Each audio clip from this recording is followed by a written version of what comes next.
بسم اللہ الرحمن الرحیم الف لام میم ذالک الکتاب لا ریب فیہ ھدی للمتقین آمنت باللہ صدق اللہ العظیم خیرکم من تعلم القرآن وعلمہ۔ حضرات گرامی قدر، آج آپ کی خدمت میں یہ عرض کرنا چاہتا ہوں کہ قرآن کریم فرقان حمید کے حقوق کیا ہیں اور ہماری کیا ذمہ داری ہے، ہمارا قرآن سے تعلق کیسا ہونا چاہیے، اور قرآن مجید کو خالق کائنات لم یزل نے ہم پر کیوں اتارا ہے، اس کی کیا وجہ ہے۔ تو قرآن کریم نے خود ہی کہا ہے کہ ذالک الکتاب، کہ یہ وہ کتاب ہے لا ریب فی، کہ جس میں کوئی شک کی گنجائش نہیں ہے۔ تاریخ اٹھا کر دیکھ لیں، جتنی بھی آسمانی کتابیں یا آسمانی صحیفے یا دنیا کے کسی کالج یا یونیورسٹی کی کوئی کتاب، اس کے اوپر یہ نہیں لکھا ہوگا کہ اس کتاب میں کوئی شک نہیں ہے۔ پھر خالق کائنات نے جب اپنی مقدس کتاب کو بھیجا تو سب سے پہلے یہ ذکر کیا کہ لا ریب فی، کہ نہیں ہے اس میں کوئی شک و شبہ، اور یہ بے عیب کتاب ہے، اور میں نے اس قرآن مجید کو مؤمنین کے لیے ہدایت کے لیے بھیجا ہے، ھدی للمتقین، کہ تمہیں ہدایت دے گی، تمہاری رہنمائی کرے گی۔ اور آپ کو علم ہے کہ قرآن مجید پوری کائنات کے لیے ایک ہدایت بن کر آیا ہے، اور آقا علیہ السلام نے اسی موقع پر فرمایا کہ تم میں سے بہتر وہ شخص ہے جو خود بھی قرآن پڑھے اور دوسروں کو قرآن پاک کی تعلیم دے۔ آج ہمارے معاشرے میں آپ دیکھتے ہیں، ایک نقطے کی بات آپ کو بتانا چاہتا ہوں کہ دنیا کا ایک بہت بڑا بادشاہ تھا، وہ فوت ہو گیا۔ لوگوں نے اس کے بیٹے کو کہا کہ آپ اس کا جنازہ پڑھائیں۔ اس نے کہا کہ میں تو جنازہ نہیں پڑھا سکتا، میرے پاس تو دنیا کی اعلیٰ یونیورسٹیوں کی ڈگریاں موجود ہے، لیکن میں جنازہ نہیں پڑھا سکتا۔ اور ایک فقیر فوت ہوا، اور اس کا بیٹا جو تھا وہ حافظ قرآن تھا اور عالم دین تھا۔ جب اس کو کہا، اس نے کہا کہ میرے لیے تو یہ فخر کی بات ہے کہ میں اپنے باپ کا جنازہ پڑھا سکوں۔ یہ بہت بڑی بات ہے کہ ہم اپنی اولاد کو، اپنے بیٹوں کو، اپنی بچیوں کو قرآن کریم کی تعلیم سے ہم نے بہت دور رکھا ہوا ہے۔ ہم دنیاوی ڈگریوں کو دیکھتے ہیں۔ آپ نے دیکھا کہ جب بچہ سکول میں جاتا ہے، اس کا بستہ اس کی کمر کے اوپر ہوتا ہے، اور جیسے ہی بچہ وہ مسجد میں جائے گا یا مدرسے میں جائے گا، اس کا قرآن اس کے سینے کے ساتھ لگا ہوتا ہے۔ آپ یہ دیکھیں کہ دنیا کے اندر ہی اس قرآن کا کتنا ادب ہے۔ آپ دنیا کی کسی بھی یونیورسٹی کالج کی کوئی بھی کتاب ہوگی، اس کے بستے میں ہوگی، اور وہ بستہ اس کی کمر کے پیچھے لٹکا ہوگا۔ یہ دنیاوی کتابوں کا ادب ہے، اور قرآن مجید کا یہ ادب ہے کہ جب آپ اپنے بچے کو مدرسے میں بھیجیں گے تو بچہ اسی قرآن کو اپنے سینے کے ساتھ لگا کر مسجد میں جائے گا یا مدرسے میں جائے گا۔ تو میرے عزیز بھائیوں، قرآن کریم کے ہم پر یہ حقوق ہیں۔ قرآن نے کہا ہے کہ میں ہدایت کے لیے آیا ہوں، ہمیں چاہیے ہم اس قرآن سے ہدایت لیں۔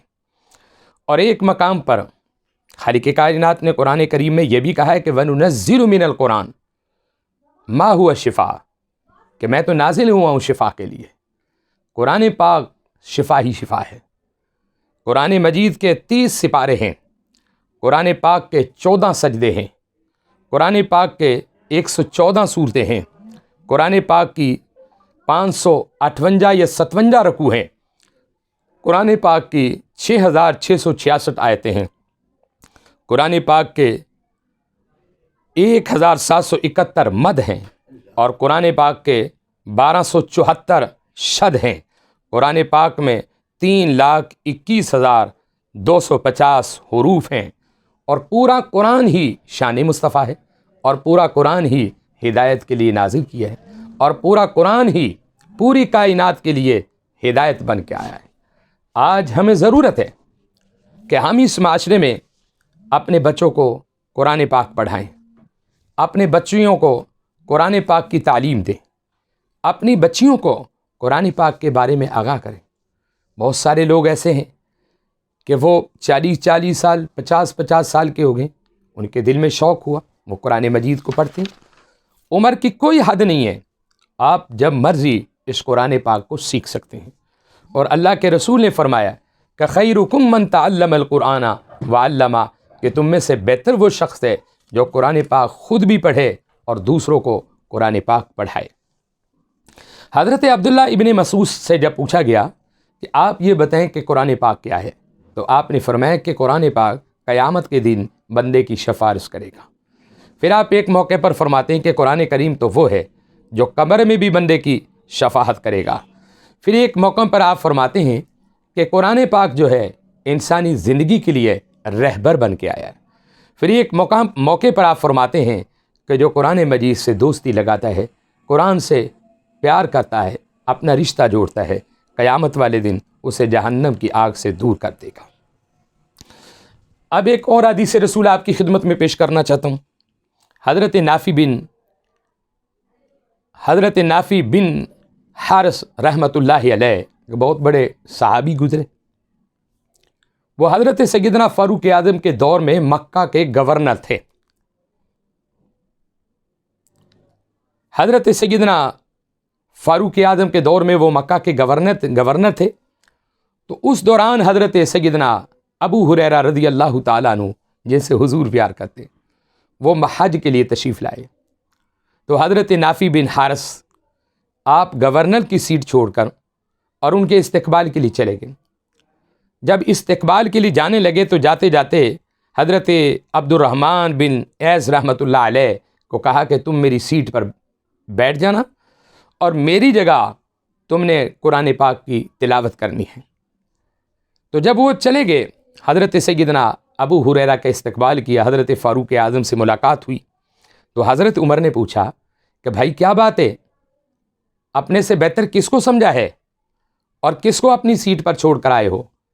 تو حضرت نافع نے کہا کہ میں حضرت عبد الرحمن کو چھوڑ کر آیا ہوں۔ تو کہا کہ کیا غلام جو ہے آقا سے بڑھ کر شان پا سکتے ہیں؟ تو حضرت نافع بن حارث نے کہا کہ اے سیدنا عمر بن خطاب رضی اللہ تعالیٰ عنہ، کہ میں نے مکے کی سرزمین پر ان سے بہتر قرآن پاک پڑھتا ہوا کوئی شخص کو نہیں دیکھا۔ وہ سب سے زیادہ قرآن پاک پڑھتے ہیں اور سب سے زیادہ اچھی آواز میں پڑھتے ہیں، تو مجھے مکے کی سرزمین پر ان سے بہتر کوئی نہیں ملا۔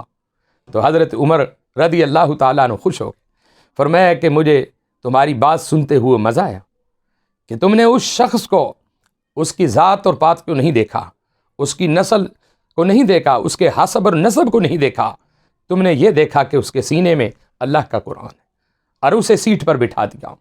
تو میرے عزیز بھائیوں، قرآن کریم تو وہ چیز ہے جو ہماری زندگیوں میں انقلاب پیدا کر دیتا ہے۔